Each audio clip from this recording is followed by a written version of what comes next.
To introduce the 43rd Governor, JB Pritzker. He is a longtime resident of Chicago, where he is a manufacturer, an entrepreneur, venture capitalist, and a philanthropist. Governor Pritzker is focused on turning Illinois into a global leader in the tech industry, including founding the world's #1 small business incubator called 1871, which has created 7,000 new jobs and hundreds of new companies in Illinois. In 2008, Governor Pritzker received an award from the Chicagoland Chamber of Commerce for his efforts to promote economic development and job creation. In his spare time, Governor Pritzker enjoys quality time with his wife of 30 years, it's here and down front, and the Lieutenant Governor, thank you for coming and being part of this today, and his 2 children. Ladies and gentlemen, let's give a warm Illinois Agricultural Roundtable welcome to Governor Pritzker. Governor.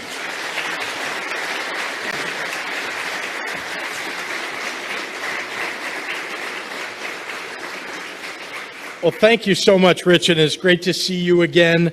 Great to see so many of you again, and I'm very appreciative of the weather that you ordered up for the day. This is just about perfect. I want to start today by thanking all of you really for the opportunity to speak here. It's really a great honor to join this roundtable again and to convey my sincere appreciation for the hard work and tireless dedication by all of you on behalf of our state's #1 industry. Before I begin, I would be remiss if I didn't thank all of the work that the Farm Bureau is doing, all the people that work at the Farm Bureau, and your interactions with my office, with the folks who work with me, my deputy governors, and of course with our Department of Agriculture. You do terrific work not only to convey the needs and desires of the agricultural community, but, and I'll specifically point out, the work that you do to lift up our state fair. Before I became governor, I looked at the state fair and said, gosh, we can do even better than we've done before. And so I think you know that we knocked it out of the park in our first year in 2019, highest attendance ever.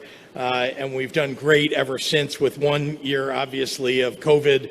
But without that, I will say it's been pretty amazing. And thank you for helping us show off our state's agricultural prowess. Every year I look forward to attending the fair and to all that it has to offer. And of course, every year I get outbid by my wife for the grand champion steer, which is frankly a blow to my ego, but probably good for another year of marriage. And as Rich said, we've been married now for 29, coming on 30 years. Yes, honey, I remember June 19th. The First Lady is here, and I want to make sure that you all know that she is the farmer in our family. She grew up in South Dakota and Nebraska.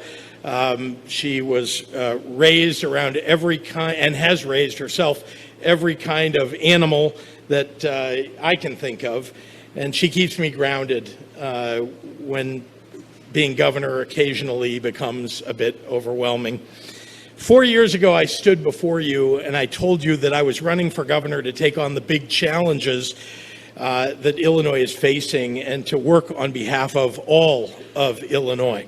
And that includes farmers and small businesses and laborers. And at the time, we had terrible mismanagement of our fiscal situation under my predecessor.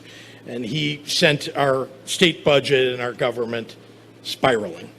It hurt the agriculture industry, I think you all felt that, and our rural communities, and our pension liability in the state became more burdensome on all of us. I don't have to tell you about that because I know you lived it and lived through it. You experienced the challenges that I did of a governor who refused to come to the table and get things done. You deserve a governor who works as hard as you do day in and day out. Farming and agriculture is a business that never stops. And trust me when I say that being governor is a 24/7 undertaking too. I don't have to tell you about how important you are to this state. There are over 70,000 farms across Illinois that cover 27 million acres, about 75% of our state's total land mass. You know that your livelihoods are hugely important to the future of our state, and you know what value you bring to the people of our state. And I've been proud to be your partner over the last 4 years in that. From Galena to the confluence of the Mississippi and Ohio rivers, farmers keep this state moving. You keep our nation fueled and our families fed. It's also a simple truth that Illinois' food, frankly, tastes better than the food from any other state. The corn is sweeter, the wheat is more amber. Between soybeans, hogs, cattle, pumpkins, and so much more, including horseradish, your labor is and always has been essential to the fabric of our state and our state's identity and its well-being. So thank you all very much. Look, I'm not going to pretend to be a farmer. I'm not. But I do know that agriculture is a business. And before I was governor, I was a businessman with 10,000 employees, moving pallets around the country, producing packaging for consumer goods, developing technology to make production more efficient and lower costs for consumers. I'm keenly familiar with the ins and outs of running a business, and I understand the energy and the investment it takes to keep the trains running. And I know how hard you have to work to earn enough margin to pay your employees a fair wage and benefits and still maximize profitability. That's why I've been proud to be your advocate and to put into the leadership of our Department of Agriculture great people like Jerry Costello, to grow the ag support programs that make a difference for your businesses and to invest in the next generation of farmers. I say it often because it's true. My favorite part of getting to serve as your governor is being the best chief marketing officer for our state. I believe in the people of Illinois, in our ability not just to provide for our families, but also to thrive. To make ends meet isn't enough.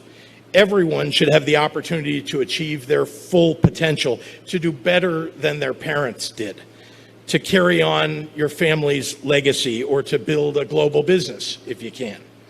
It's no secret that farmers have faced challenging obstacles the past few years. You've had to deal with a global health crisis and natural disasters, supply chain crises, increased fertilizer costs, rising fuel prices, and setback after setback.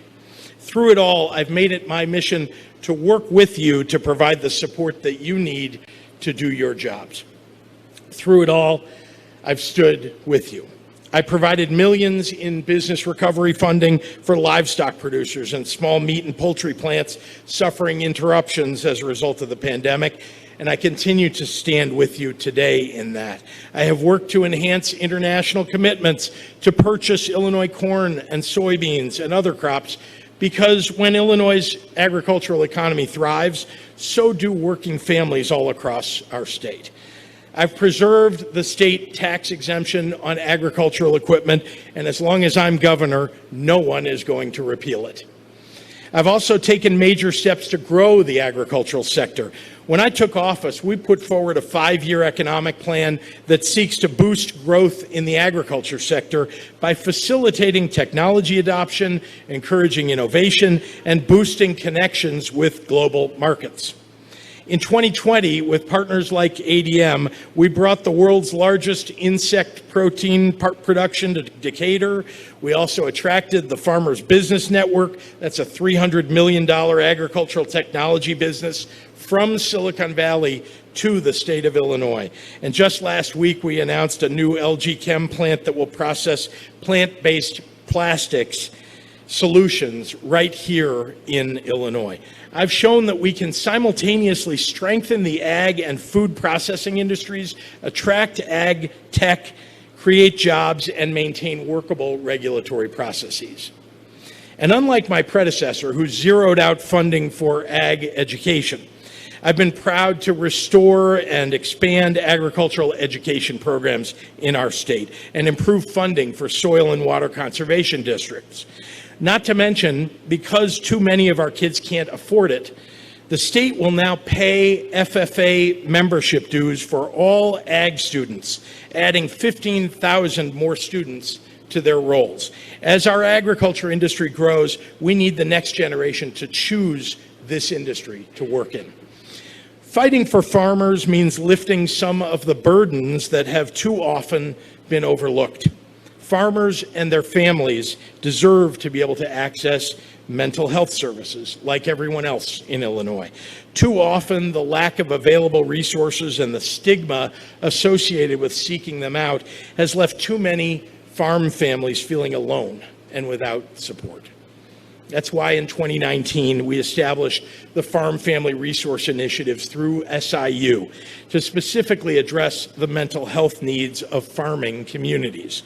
We expanded that program to all 102 counties in 2021.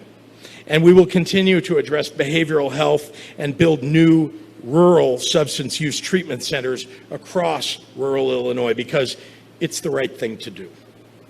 As you know, COVID wasn't the only crisis that hit Illinois over the last 4 years. We experienced extreme flooding that's not likely to stop in the next few years. And in response to those challenges, I convened my senior cabinet members to ensure that Illinois farmers have been able to access all of the available state resources that you may need, including combined efforts of the Illinois Department of Agriculture, Illinois State Police, and the Illinois Emergency Management Agency. We've developed a comprehensive effort going forward to address disaster recovery for future natural disasters. For our veterans, we relaunched the Homegrown by Heroes program, which allows Illinois farmers, ranchers, fishermen, and producers who have served and are still serving in any branch of the U.S. military to use a special logo on the agricultural industry products that they sell to the public. Between the Army Combat Service of our Ag Director, Jerry Costello, and the fact that my father and grandfather served in the Navy, our veterans will remain a high priority for my administration. Many of you know that the transportation sector is gradually helping us move away from our national dependence on oil. That will take decades, and it's a critical part of the transition over the next quarter century that we have the ability to utilize biofuels. Illinois is a leader in industrial biotechnology and fourth in biodiesel production, which is why we've incentivized increased blends of biodiesel by extending the B10 sales tax exemption in the state and by increasing the blend levels subject to the exemption through 2026. I also sent a letter recently to the President and to the Federal EPA Administrator asking for a waiver to allow year-round sales of E10 and E15, which will help lower current gas prices and increase revenue for our farmers. And in this year's budget, I included funding for SIU's National Corn to Ethanol Research Center and ethanol research grants. At the same time, we need to support our corn growers so that we're bolstering access to a sustainable agriculture feed supply while creating new jobs and growing Illinois' agriculture industry. We're rebuilding our roads and our bridges and our airports and our ports all across the state of Illinois so that you can more easily get your goods to market across the globe.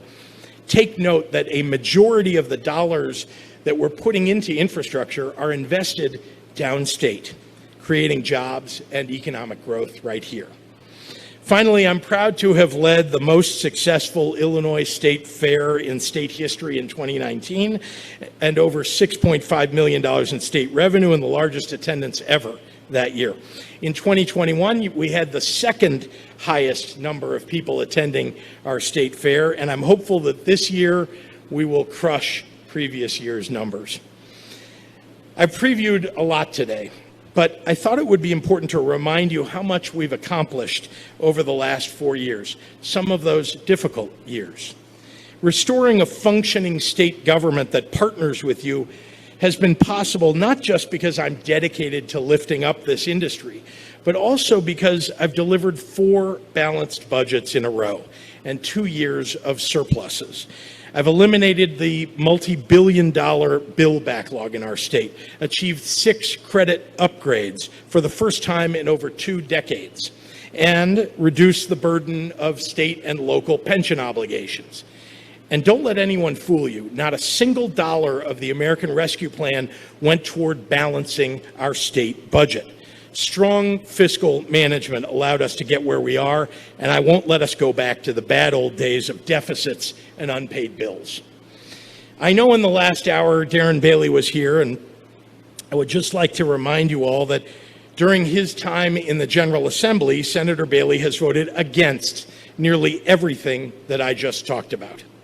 He voted no on investing in agricultural education, mental health support in rural communities, prevention of animal disease outbreaks, and more. He voted against every balanced budget that allowed us to pay off our overdue bills, get credit upgrades, and deliver $1.8 billion in taxpayer relief to working families this year. And I want to be clear about some of the things that he said to you in the last hour. Darren Bailey is lying to you about a few things. There's nothing in the energy bill that makes it easier to impose eminent domain. Nothing. Absolutely nothing. There have not been brownouts in Illinois that are due to the energy bill. Nothing to do with that. And the energy bill hasn't closed off any electricity production. It has only increased it and kept plants open. Yes, in the future, far in the future, there will be coal plants and others that will be ramping down, but that is not happening today. Today, we are the 5th largest energy producer in the entire nation, and we're a net exporter of energy. I refuse to sell farm families out by playing the game of pitting downstate against Chicago and vice versa. We are one Illinois. And I have delivered more for downstate Illinois than any governor in recent memory. I work every day to solve problems for families and businesses all across our state, and I will continue working with all of you to protect and grow our agricultural industry and our downstate communities. So long as I'm governor, every farmer, grower, producer, and rancher will have a champion in Springfield. I know how essential your work is, and I promise to have your back in all of it.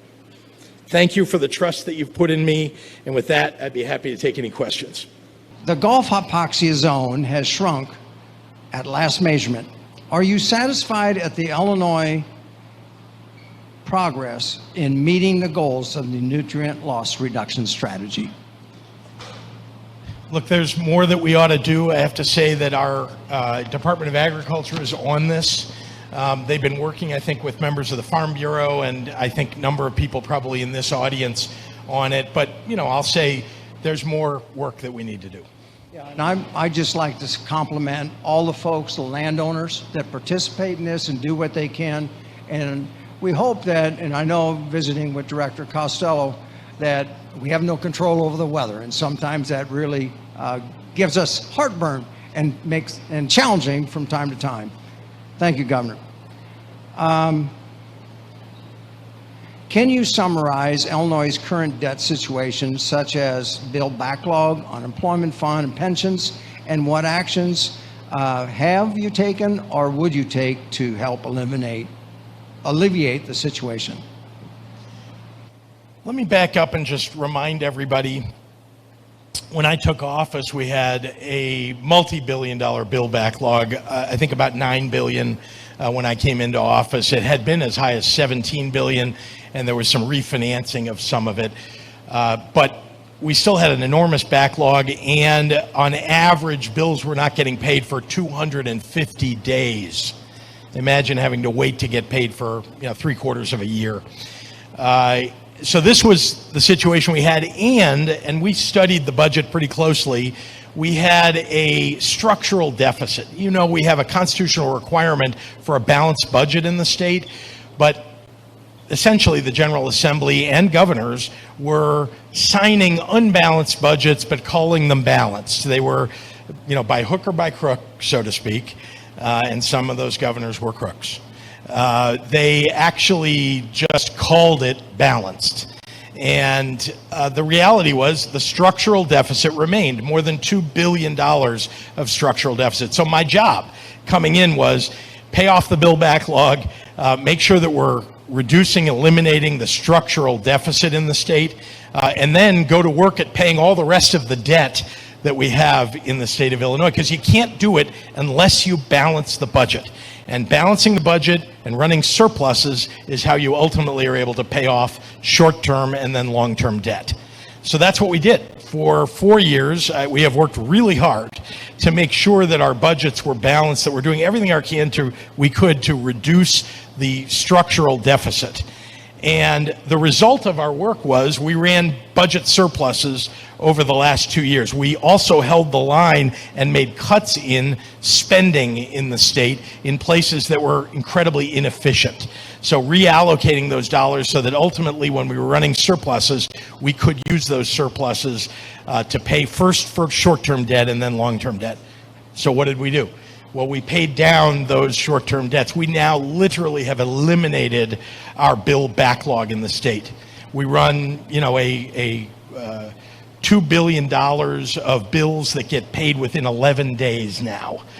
So that's a reasonable, all of you are in business, you know that paying bills in 11 days might be even too fast, but it's the right thing to do. That's how our state has to rebuild its credibility. So we paid down and eliminated our bill backlog, things that were older than 60 and 90 days. That's first. Second, we had a whole bunch of leftover debt that no one was paying attention to, but it sat on our books and we were paying interest on it. Like what? College Illinois. This was a massively failed program that had $240 million of a deficit in it, a debt that was owed to people who had legitimately put their money in years ago to help pay for their kids' college education. We owed that to the people of Illinois who put their money in, but it underperformed massively.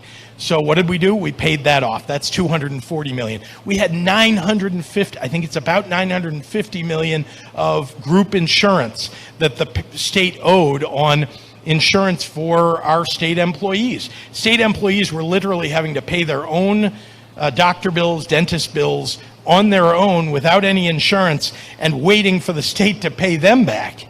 So think about how difficult that is for somebody. So these are all the kind of pockets of short-term debt that the state had on its books. We paid all of those things off. Now, the big one, of course, is pensions. We have a net pension liability in this state of about $130 billion. Now, that's down from where it was a couple of years ago, and things, because of the Tier 2 pension system, you're starting to see more Tier 2 lower cost pensions take over, and the higher cost Tier 1 pensions are diminishing. That's good for taxpayers. But ultimately, we've got to do more to pay down that debt. So I did that this last year. Sorry to take so long. But as you can imagine, Illinois debt is not an easy topic to tackle. But to be clear, what did I do in this last year, when we had a surplus, we put $500 million more dollars into the pension system than we were required to by law. Why? Because we want to pay down those pensions as best we can whenever we have a budget surplus. So we're being responsible about paying down debt in the state. We have a long way to go, but we are making progress. And again, you got to work at it every year, year in and year out. For any of you who have long-term debt, whether it's on your home or on your business, you know this takes constant attention and you want to get it down to zero as fast as you can. We're working at that. Thank you, Governor. Shifting gears just a little bit, in what ways, you talked a bit about Chicago and downstate, but in your mind, and what do you plan to do to unite Chicago more with downstate Illinois? Well, the first thing, this is not my first day thinking about this problem. You can imagine 4 years ago, my opponent also was trying to divide the state and pit one part of the state against another. I just don't believe in that. I believe that it's the obligation of the governor to serve everyone in the state. And that's why you've seen me do things like make sure that our infrastructure bill, Rebuild Illinois, is investing massively in downstate Illinois. It's not just in Chicago. In fact, as I mentioned in my talk a little earlier, more than half of the dollars going into roads and bridges and ports and so on, more than half of those dollars are going into rural areas across central and southern Illinois. That's a big change from the past. That's one. Two, it's important that we focus on the creation of private sector jobs across the rest of the state of Illinois, not just in the northeast quadrant of Illinois. So we made possible Walker's Bluff Resort, for example, which is in process now with hundreds of jobs building it, and there will be hundreds of jobs that go into that new facility. That's one example of private sector jobs. Data centers. Data centers are being built outside of the Chicago area. These are, because of a bill that I pushed through and got passed, $13 billion now is being invested in new data centers. That's a big deal. That's a lot of construction jobs and a lot of jobs running those data centers. I'm just giving you some examples of what are we doing to bring the state together, address the problems where they are. In central and southern Illinois, often those problems have been there are too many, not too many, but we have not enough private sector jobs and too much focus on just having the government create more government buildings and programs that will hire people, and that's the way to increase employment. We need private sector jobs. So that's been a focus of mine, investing in the Cairo Port Project, investing in ports all across southern Illinois. I've been working with Dale Fowler, the senator who represents much of southern Illinois, to invest in those ports. And indeed, those ports are, some of them already about to or already opening. And those are great for agricultural shipping as well as for job creation across central and southern Illinois. So I'm giving you examples, but I talk about downstate Illinois when I'm in Chicago, and I'm not afraid to come here and talk to you about Chicago and the importance of it's an economic engine for the state. Let's make sure that they are thriving, and let's make sure that people across the state are thriving. Governor. Currently, the state's livestock industry is regulated by the LMFA, better known as the Livestock Management Facilities Act.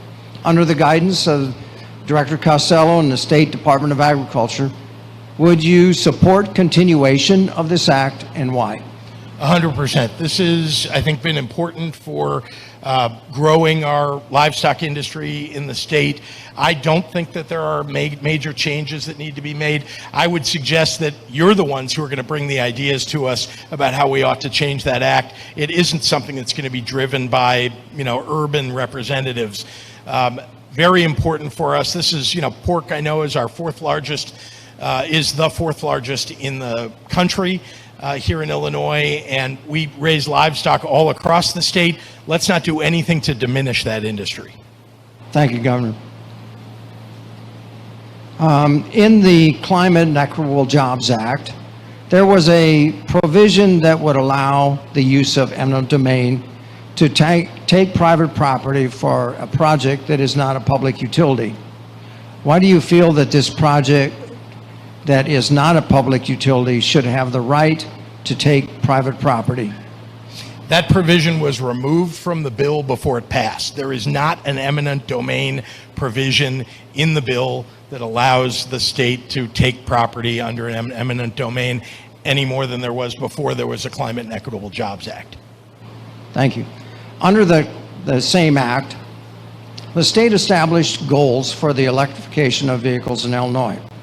I'm sorry, vehicles. Yeah, sorry. Electrification of vehicles in Illinois. Mm-hmm. What are your plans for addressing how our current liquid renewable fuels like ethanol and biodiesel can be incorporated into this act? I think I mentioned it in some of my remarks, but suffice to say that I've been encouraging biofuels and in the state of Illinois. Yes, we are going to see a gradual electrification of transportation in our state, but it is going to take a long time. We have more than 4 million vehicles on the roads in Illinois today. We set a target of 1 million vehicles by 2030. So think about how long it will take before biofuels are not necessary. It's going to take an awful long time. And in fact, what I've been doing is encouraging the development of biofuels and indeed talking to the federal government about encouraging our use of E10, E15 all year round. So I want you to understand that electrification does not mean the end of biofuels. In fact, I would say it's part of a longer trend that will keep biofuels alive and growing in the state of Illinois for the next decade and more. Thank you, Governor. On a similar question, with California on the verge of passing a law that would mandate all electrical vehicles by 2035, and multiple states are possibly ready to follow, can we have your commitment to ensure that Illinois consumers has the choice in what type of vehicles we drive, and we do not follow California's lead? I had the opportunity to sign on to that pact and didn't, so that should give you some indicator. Look, do I think we ought to see electrification over the? Yes, of course. I've encouraged it. I think it's a good thing for us to electrify, but it is going to be gradual. It is going to take time. Illinois is not going to snap its fingers and require you to go buy an electric vehicle tomorrow. Thank you, Governor. As Governor, would you support and continue or to support legislation to create statewide controls over the siting of wind or solar projects?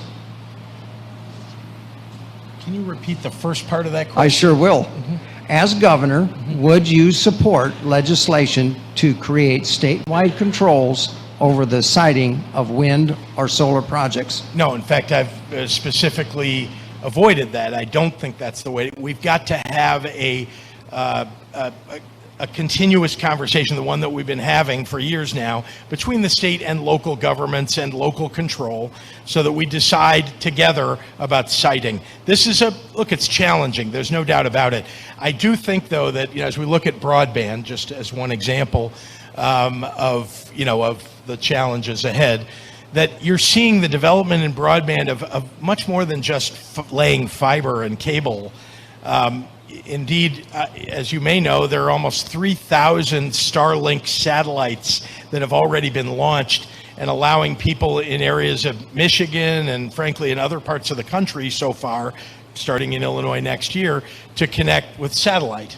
And so that's not going to require, any impingement on people's property rights. I really believe that technology is going to help us to overcome some of these challenges. Thank you, Governor. Final question. The future of the family farming depends on its ability of the family to keep their farm together. With current prices for acreage and the average farm estate that denies a middle-class income would be well over $4 million threshold for the estate tax. What are your plans for addressing the state's overburdensome estate tax laws so a family farm would not need to sell off acreages to pay for the estate tax? I think it's totally reasonable for us to have a conversation, especially in light of inflation, about lifting the cap on that so that the exemption is higher than where it is today. It is important that we maintain family farms in our state. This is part of the legacy and history and important future of our state. The Schulers are an example, and I would suggest that we ought to continue to focus on maintaining the family farms that we've got today and not make changes that will ultimately lead to the breakup of family farms over generations. In fact, it is that generational change that I really believe in. I'm somebody I come from a family that emigrated to the United States 140 years ago, actually from a farm, but escaping, frankly, what were called the pogroms. I'm a Ukrainian American. Came to this country with nothing, and it is that holding together of generations, of working together, in fact, over generations, that's been so important in my family. So, look, I think it's important for me and my family. I think it's important for you and yours. Thank you, Governor. Closing comments. Thank you. Well, let me again thank all of you for having me here today. I'm especially grateful for the very hard work that you all put in and the challenges that you've been able to overcome over the last several years. One of the things I admire greatly about the leaders in this industry, the families in this industry, is your willingness to engage on these very important topics and to and the understanding that the state has a role in helping you lift up your businesses and lift up your families. And it is just an example that of my feeling about and my commitment to this industry and the people who drive it, that we've put so much effort into mental health and substance use treatment, just as one example, and investing in our critical access hospitals across the state.